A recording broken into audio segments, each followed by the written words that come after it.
Hi, this is Derek with Maine Homestead and Garden. Just giving you a tour of my greenhouse. We'll go outside in a second, take a look at the outside, give you a good tour of the inside. Here's an outside shot of the greenhouse I built last fall. We used it a little bit in the fall. I continued to garden until November, but I use this PVC panel that you can buy at Home Depot. I can honestly tell you, it's not my favorite choice. To try to heat the greenhouse after, it's just not airtight.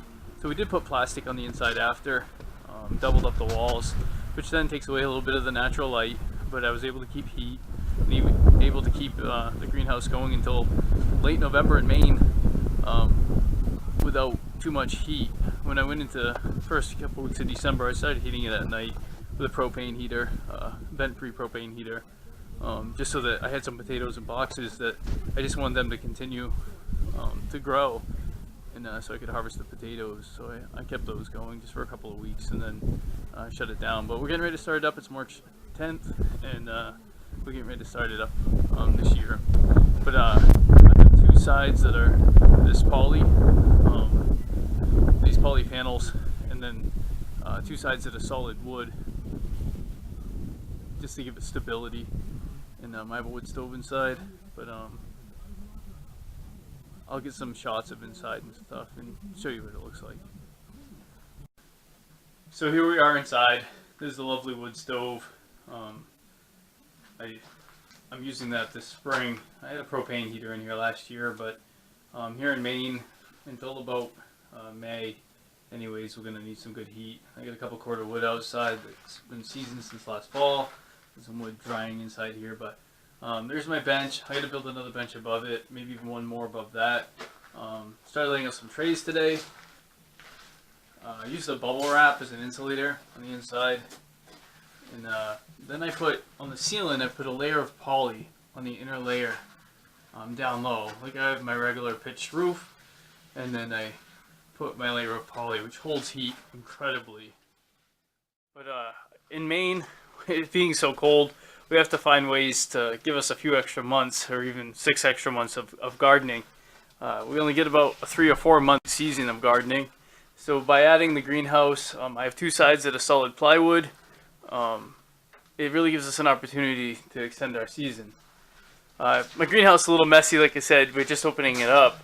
But I built this, I had this idea for a strawberry box inside the greenhouse. It's something I can't wait to get going again. I'm going to make a new design. I think this is my first try at it, but I'm going to give you a shot at it. You can look at it and go ahead, poke fun. You'll probably see the flaws and how I failed in making it, but I'll explain what I want to do to it to make it a little bit better. I made a slope to the sides here. These should have been flat, and then I could put the angle. Right now when you water it at the top, the water runs out, rips all the soil out. So if you ever build one, build it like stair treads, a flat surface here, and then have your angle out so the plants can grow, and then you can have your steps all the way up through. This, was my first shot at it. Just kind of came up with an idea, but if you can use it, make it better. If you have any good ideas, please put it in the comments below. Maybe when I build my next one, your idea will be better than mine. Just setting out trays, getting stuff ready. I have some things down there left over from last year. I'm not sure if that asparagus will keep growing. Just some open trays.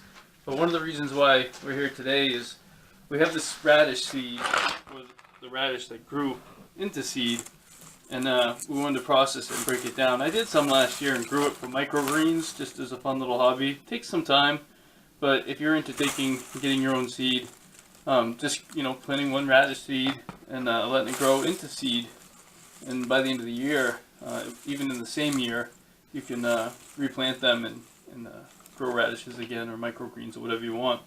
But I'll show you the process. I'm going to pause the camera and get the camera set up, but I'll show you the process and how to break it down, get the seeds out, and plant a few. Okay, I got the radish seed laid out. It's in the pods. Just take a second and break them down.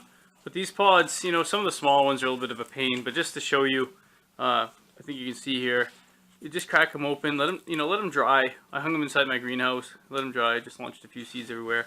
The seeds just kind of fall out. Like I said, this is time consuming. It's not something you're gonna rush through, and it's really about finding you know, whether or not you want to do it yourself or not. But they're tiny, and then I plant them for microgreens.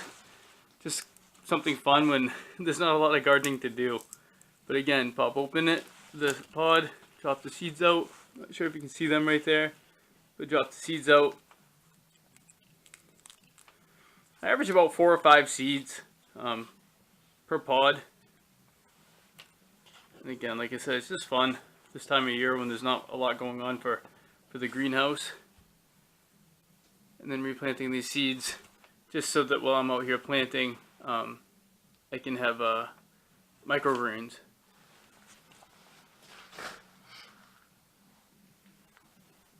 I'll show you, I don't know if you can see in there, but this is a little dish. I bought these at Walmart. They were like on clearance, like $2 for 10 of them with lids. And I really feel like, you know, I spray painted them black just so that mold can't grow, which is important. If you're growing in pots, make sure that sunlight can't get through. It'll kill your plants as soon as the roots hit the outside. But just for growing these little microgreens, I already got some in there. But I just take the seeds, I sprinkle them on top. You know, I try to get them every ½ inch or so. I got a long ways to go, but and then just kind of like roll them in there. They're microgreens. They'll shoot up, and it gives me something to pick at and eat while I'm in the greenhouse working. Thank you for watching. If you enjoyed this video, please subscribe to our YouTube channel.